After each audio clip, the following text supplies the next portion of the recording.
काम पाइएन degree pass गरेर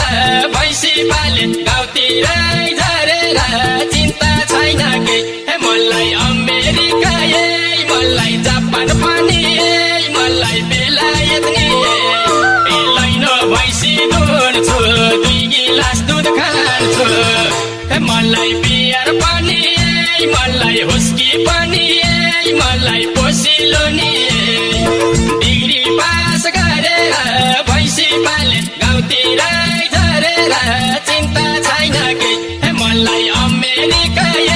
मलाई जापान पनि मलाई बेलायत नि लैन भैँसी दुन्छु 2 गिलास दुध खान्छु मलाई बियर पनि मलाई हुस्की पनि मलाई पोसिलो नि मलाई पोसिलो नि यो पोसिलो नि मलाई